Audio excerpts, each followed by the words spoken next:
Baik, bismillahirrahmanirrahim. Assalamualaikum warahmatullahi wabarakatuh. Bertemu lagi dengan mata pelajaran Bahasa Indonesia di semester 2 untuk kelas 11. Kali ini kita akan membahas terkait materi yang baru mungkin bagi kalian, yaitu terkait proposal. Penting sekali bagi kalian untuk mengenal apa itu proposal, fungsi proposal, manfaat proposal, dan yang lainnya. Baik, langsung saja kita ke materinya.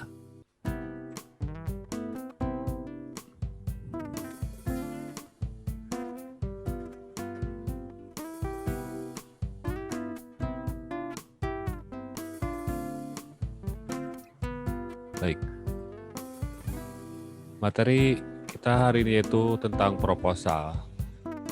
Masuk ke pengertian, proposal itu menurut Kamus Besar Bahasa Indonesia berarti rencana yang dituangkan dalam bentuk rancangan kerja. Sedangkan menurut Keraf mengatakan proposal adalah suatu saran atau permintaan kepada seseorang atau suatu badan untuk mengerjakan atau melakukan suatu pekerjaan. Kita ambil garis besarnya bahwa proposal itu adalah sebuah perencanaan. Entah itu yang akan kalian lakukan adalah sebuah kegiatan, sebuah penelitian, sebuah bisnis, sebuah proyek, apapun itu, sebuah perencanaan harus dituangkan ke dalam sebuah tulisan secara struktur dan sistematis. Itu adalah sebuah proposal. Selanjutnya, tujuan pembuatan atau penulisan proposal yaitu untuk mendapatkan bantuan dana.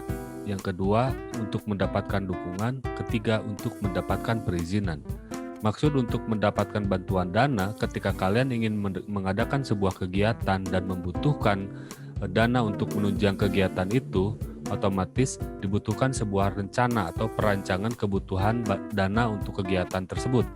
Nah, kebutuhan atau rancangan kebutuhan dana tersebut dituangkan ke dalam sebuah proposal sehingga berakhir pada tujuannya yaitu untuk mendapatkan bantuan dana. Yang kedua, untuk mendapatkan dukungan. Seperti di dalam proposal bisnis, ketika kalian ingin membuat sebuah usaha atau bisnis, kita membutuhkan sebuah dukungan dana atau sebuah investasi.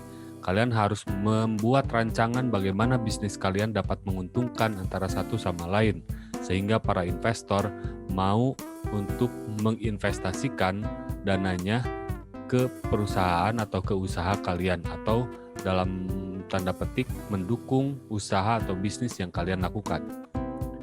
Kemudian maksud untuk mendapatkan perizinan seperti kalian untuk mengadakan kegiatan ataupun melakukan penelitian, kalian harus sepengetahuan atau seizin lembaga yang kalian naungi.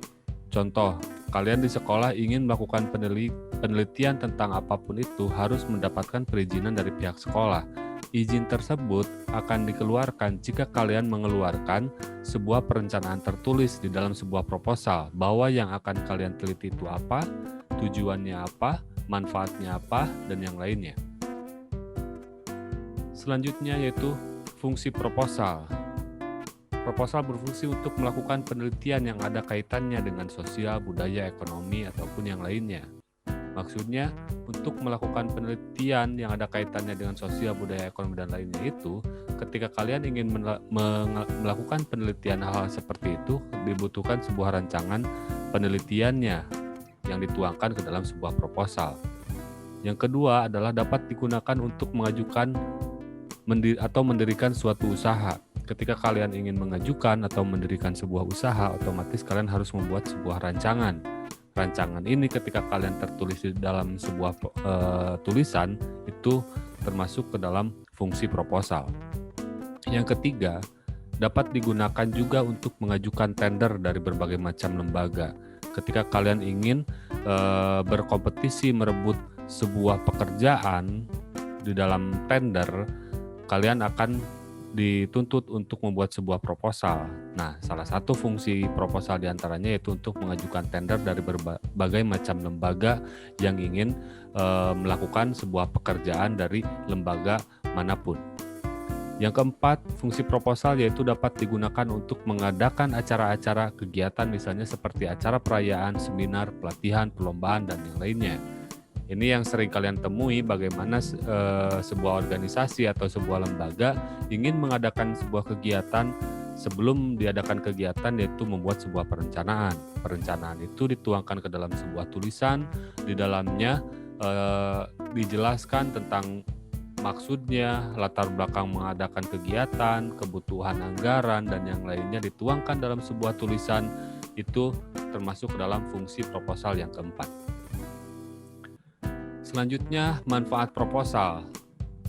Proposal bermanfaat menjadi rencana yang mengarahkan panitia dalam melaksanakan kegiatan tersebut. Di panitia, jika ingin melaksanakan sebuah kegiatan, harus atas dasar rencana. Atas dasar rencana ini yang tertuang di dalam sebuah proposal, agar tidak keluar dari apa yang direncanakan oleh tim di dalam kepanitiaan tersebut. Yang kedua, menjelaskan secara tidak langsung kepada pihak-pihak yang ingin mengetahui kegiatan tersebut, terutama mungkin sasaran proposal ini akan disampaikan kepada siapa. Ketika kita membutuhkan anggaran, berarti kepada donatur, kita harus mampu menjelaskan secara tidak langsung kepada pihak-pihak yang ingin mengetahui kegiatan tersebut, sehingga dia mau membantu atau mensponsori atau mendanai kegiatan yang akan kita lakukan. Yang ketiga, yaitu untuk meyakinkan para donatur ataupun sponsor agar mereka memberikan dukungan material maupun finansial dalam mewujudkan kegiatan yang telah direncanakan. Ini ada kaitannya dengan manfaat nomor 2. Selanjutnya, kita masuk ke jenis-jenis proposal. Adapun untuk jenis proposal, pada umumnya proposal dibagi ke dalam 4 jenis, diantaranya sebagai berikut. Sebelum ke 4 jenis ini, jika dilihat dari bentuknya, proposal dibagi 3. Ada proposal formal, ada semi formal, dan ada non-formal. Nah, nanti kita akan bahas itu, kita akan jelaskan yaitu jenis-jenis proposal yang dibagi ke dalam 4 jenis. Di antaranya, yang pertama adalah proposal bisnis, yang kedua adalah proposal proyek, ketiga proposal penelitian, dan keempat adalah proposal kegiatan. Langsung saja, yang pertama proposal bisnis adalah merupakan yang ada kaitannya dengan dunia bisnis atau usaha, bisa juga untuk berhubungan dengan bisnis kelompok atau perseorangan. Contohnya seperti proposal pendirian badan usaha, tempat usaha, dan yang lainnya. Seperti yang Bapak tadi contohkan atau Bapak jelaskan di dalam bentuk proposal, yaitu proposal bisnis ini lebih cenderung bagaimana kalian untuk mengajukan sebuah perizinan untuk mendirikan badan usaha atau tempat usaha kepada lembaga yang memang berwenang untuk mengizinkan tempat usaha. Nah, permintaan izin tersebut dituangkan ke dalam sebuah tulisan dalam bentuk proposal. Nah, inilah yang disebut dengan proposal bisnis. Selanjutnya yaitu proposal proyek. Merupakan proposal yang ada kaitannya dengan dunia pekerjaan, umumnya berisi serangkaian rencana-rencana dalam usaha atau komersil. Contohnya, proposal proyek pembangunan suatu kantor. Contoh, pemerintah Indonesia akan membuat sebuah jalan tol. Nah, jalan tol ini akan dilelang di sebuah tender. Tender ini adalah ajang perusahaan-perusahaan pembuat jalan tol untuk berebut proyek tersebut. Cara merebut proyek tersebut yaitu mengajukan proposal proyek tersebut kepada pemerintah. Pemerintah akan menyeleksi di dalam lelang tender tersebut mana perusahaan yang memang mampu, kompetensi maupun penganggarannya yang lebih murah ataupun kualitasnya yang lebih bagus untuk dipilih mengerjakan proyek tersebut. Itulah yang disebut dengan proposal proyek.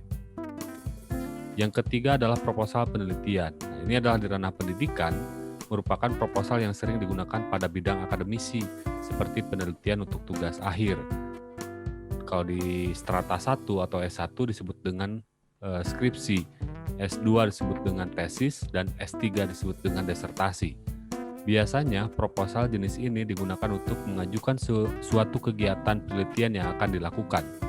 Ketika kalian ingin melakukan penelitian yang diajukan kepada lembaga pendidikan tersebut, baik itu sekolah, sekolah tinggi, universitas, institut, ataupun akademi yang lainnya, kalian mengajukan sebuah kegiatan penelitian ini dalam bentuk tertulis sebuah rancangan penelitian dalam bentuk proposal sebelum dilaksanakan atau dilakukan penelitian tersebut. Dan yang terakhir adalah proposal kegiatan. Proposal jenis ini sering digunakan di lingkungan masyarakat, di sekolah pun sering, karena merupakan proposal untuk mengajukan suatu rencana kegiatan, baik itu kegiatan individu maupun perorangan. Misalnya seperti proposal mengadakan perayaan, perlombaan, dan yang lainnya. Bapak rasa proposal kegiatan ini sangat familiar di telinga kalian ataupun sering kalian melihat bagaimana bentuk atau wujud proposal kegiatan. Nah, nanti kita akan bahas untuk tugasnya, apakah kalian akan mengerjakan proposal kegiatan ataupun proposal penelitian.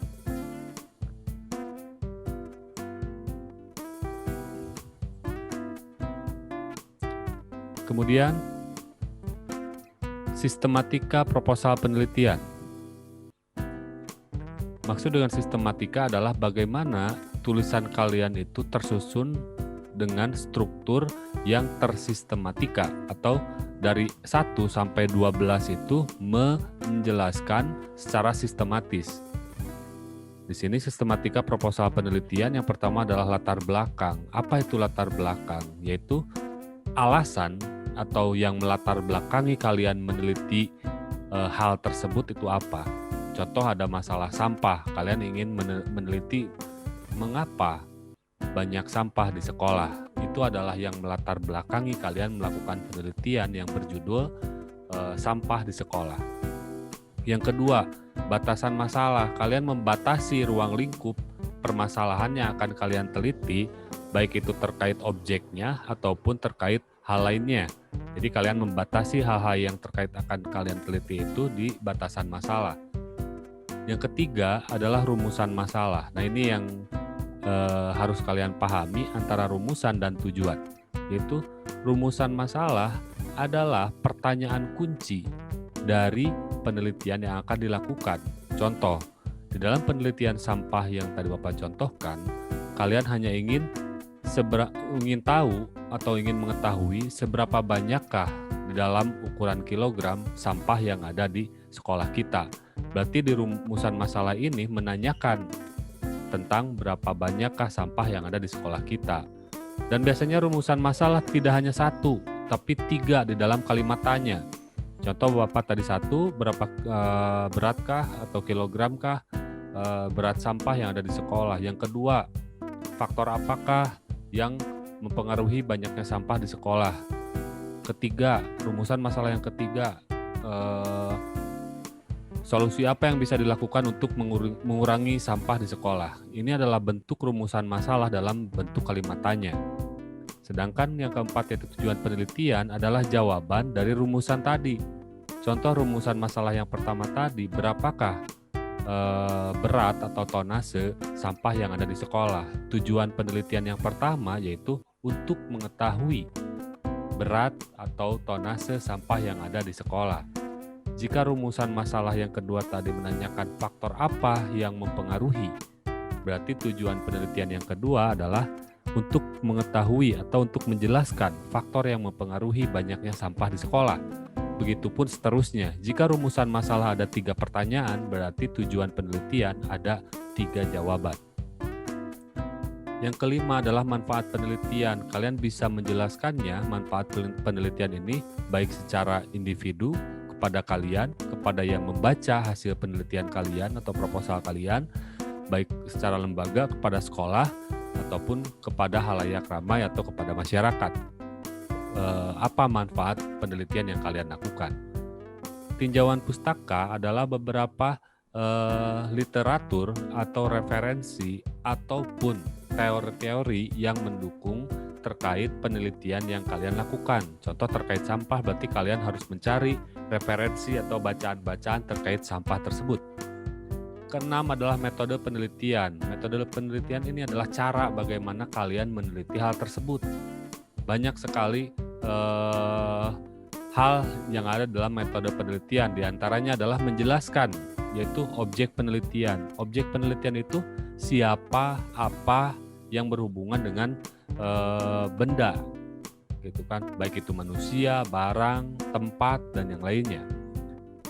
Yang Selanjutnya di dalam metode penelitian adalah metode pengumpulan data. Bagaimana kalian memperoleh data untuk kalian kaji untuk menjadi hasil penelitian di dalam proposal penelitian.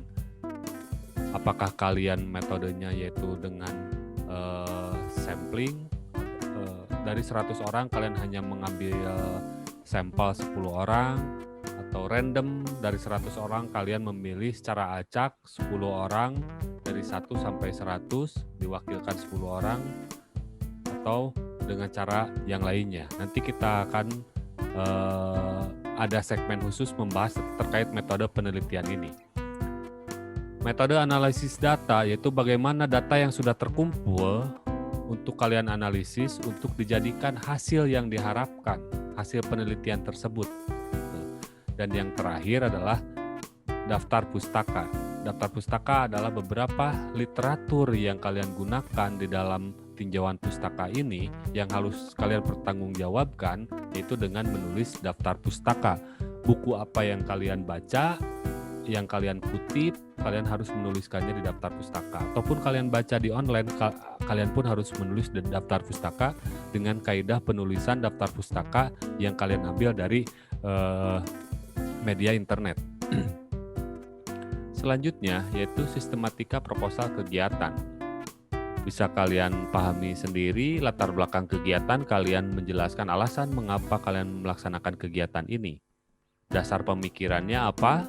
Contoh jika memang ada perintah undang-undang, contoh setiap 17 Agustus adalah hari ulang tahun kemerdekaan negara Republik Indonesia. Untuk itu kami sebagai masyarakat berkewajiban untuk merayakan atau membuat sebuah peringatan hari ulang tahun tersebut. Itu dasar pemikiran. Nama kegiatan itu terserah kalian bersama panitia untuk dinamakan kegiatan seperti apa. Tujuannya, tujuan kegiatan yang dilakukan apa? Contoh untuk mempererat tali silaturahmi, untuk mewujudkan nilai-nilai kebangsaan, menguatkan persatuan dan kesatuan sebagai rakyat negara Republik Indonesia jika kegiatannya itu peringatan hari kemerdekaan. Target kegiatan itu siapa? Jadi siapa yang akan dijadikan sasaran untuk kegiatan ini? Contoh kalau kegiatannya 17 Agustusan berarti masyarakat. Selanjutnya adalah jenis kegiatan. Keenam adalah manfaat kegiatan. Bermanfaat bagi masyarakat seperti apa ketika kalian melaksanakan kegiatan yang sudah kalian rencanakan itu. Ketujuh adalah jenis kegiatan. Jenis kegiatan di dalam peringatan kemerdekaan Republik Indonesia itu apa saja yang akan kalian lakukan? Jelaskan di dalam jenis kegiatan. Waktu dan tempat kegiatan, kalian bisa menjelaskannya terkait waktunya kapan, tempatnya di mana. Kemudian 9 jadwal kegiatan terkait susunan acaranya atau rundown kegiatan. Kalian bisa menjelaskannya per waktu. Contoh dari jam 7 sampai jam 8 kegiatan apa dan selanjutnya. Sasaran ini masuk dengan target kegiatan. Sasaran ini adalah masyarakatnya atau manusianya. Anggaran dan dana kegiatan ini sebuah perencanaan atau kebutuhan anggaran kalian untuk melaksanakan kegiatan semuanya ini. Dan terakhir adalah sebuah penutup, yaitu sebuah simpulan dari apa maksud kalian mengajukan atau mengadakan kegiatan ini, kalian tuangkan di dalam penutup. Baik, demikian untuk materi awal kita terkait proposal. Silakan kalian catat yang pentingnya untuk kemudian nanti kita bahas, atau jika ada yang tidak paham silakan kalian di chat di WhatsApp grup mata pelajaran ataupun di grup daring kelas untuk Bapak jawab jika ada pertanyaan yang mungkin kalian kurang pahami di materi proposal pertama ini. Nanti kita akan bahas di dalam sistematika. Kita bahas dari pertama latar belakang, rumusan, tujuan penelitian, sampai ke metode. Demikian pertemuan kali ini. Semoga kalian dalam keadaan sehat. Semoga kita selalu dalam lindungan Allah Subhanahu wa Ta'ala, Tuhan Yang Maha Esa. Terima kasih atas perhatiannya. Assalamualaikum warahmatullahi wabarakatuh.